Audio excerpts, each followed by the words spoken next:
Welcome back to another Luby Livin'. Today we're gonna run some brake lines, put some shocks on, and if we have time, maybe clean out this container. Also today I went and got this block. It's for the brakes. That big line there goes out to the back brakes. These two little ones go to the front, left, and right. And those ones go to the master. This should be okay other than this little spring at the top. When I pulled it off, I forget what was on there, but it broke off, obviously. So I'm going to clean this block up.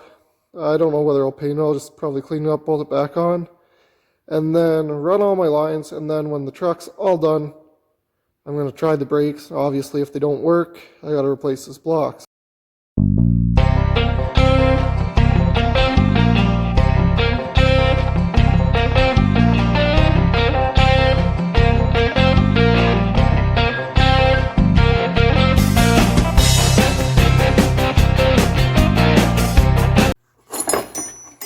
So the last thing I'm going to do here before I bolt this back on the truck is see if I can get these fittings loose. Just because it'll be a lot easier to do on the bench rather than when it's bolted on the truck. I don't need them right out, just turning so that I can get them out when it's time.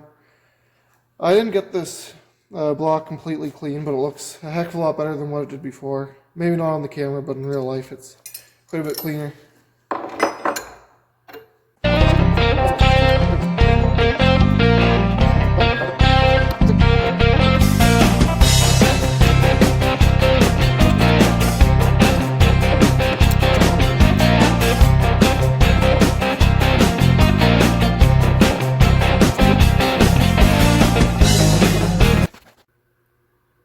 So here it is, back ready to go on the truck.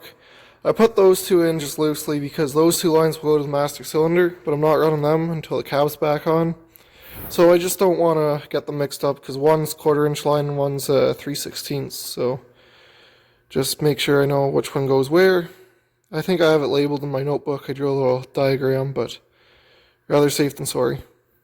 So here's some of the stuff I got to do this brake job. I got some fittings. I don't know if those are right or not. I just kind of took one look at one fitting and said, okay, that's what I need. So kind of guessed at it. They are common fittings, so if I don't use them here, I will use them elsewhere. I got 2 rolls of brake line, both 25 feet long. Got 3/16 and 1/4 inch.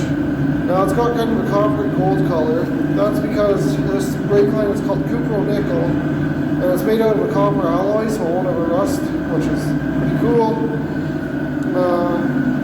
My flaring kit, which I've had for a while, shittiest kit I've ever used. First time I used it, it broke, and I've kind of been able to make it work ever since then, but not like it should. Also got a bag full of self-tappers, frame clamps, and a few more brake line nuts, or fittings, whatever you want to call them. Now the self-tappers I shouldn't need. I bought them not thinking. So I'm going to frame clamp the lines all the way across to the back, how it was originally. So I grabbed the self-tappers thinking, oh perfect, I'll just self-tap it along the way.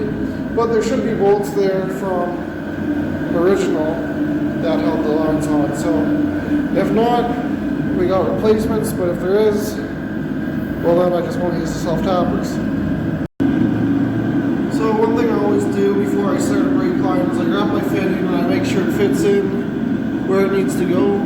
Because sometimes if you wait till after it's low on the line, you find out that it's the wrong fitting, or you can't get it started, and that's sometimes just because of a stupid angle that it might be on, or your flare might not be 100%, even though it is the right fitting. So I got lucky and I guessed right, so that is the right fitting for there. For the rest of the truck, I don't know. I'm hoping I guessed right for all of them, but we'll see.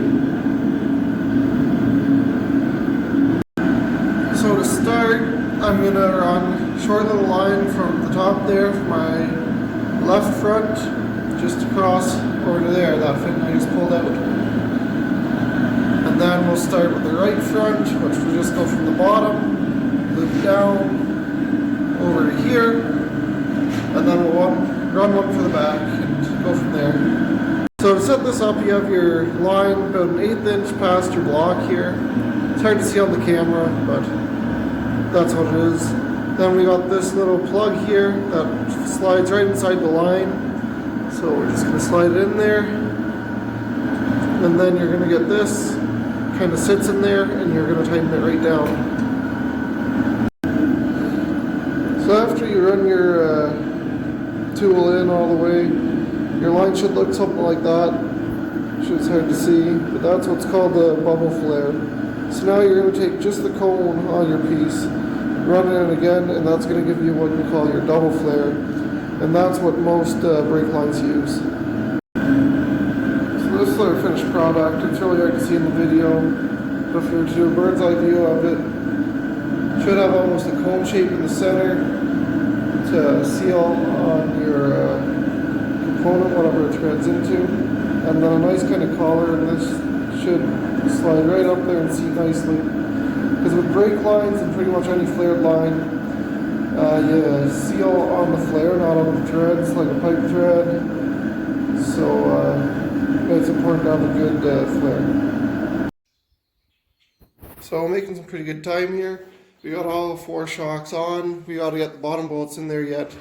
I cut them off with the torch when taking them off, so I got to pick up new ones. And then we got all our brake lines run, except for this long one that goes all the way from the rear axle up to the front. But we got front wheels run, rear axle run, and then those 2 just go to the master. And the one right on the end here will go to all the way back to the rear axle. I've now got this last brake line run. It goes all the way from the front to the back axle.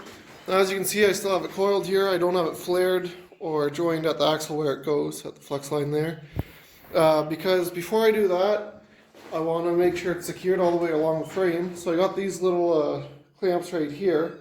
But unfortunately, the hole there where the bolt goes through is too small for the factory bolts. And I don't want to self-tap it or drill new holes for all those. So I'm going to drill out a bunch of those, and then I can zip it up in the factory position. So I got that main line that goes all the way from the front, all the way along the frame to the back, all zipped up nicely now. So now I'm ready to kind of size it, cut it off, flare it, and then all the brake lines will be done. So that's a good job to have knocked off. So all the brake lines are done now, so I'll finish hooking up the bottom of the shocks, and after that we're pretty well ready for the engine. We have to mount the fuel tanks and paint them, but then it's engine time, and then cab and the rest of the body can pretty much go back on. So it looks like it's a far away from a truck, but it's slowly getting closer. Well, that's pretty well all I got for this week. We got the shocks on, brake lines are run. So next week, I think I'm going to break out the painter again, and we're going to see about painting those fuel tanks, get them bolted on.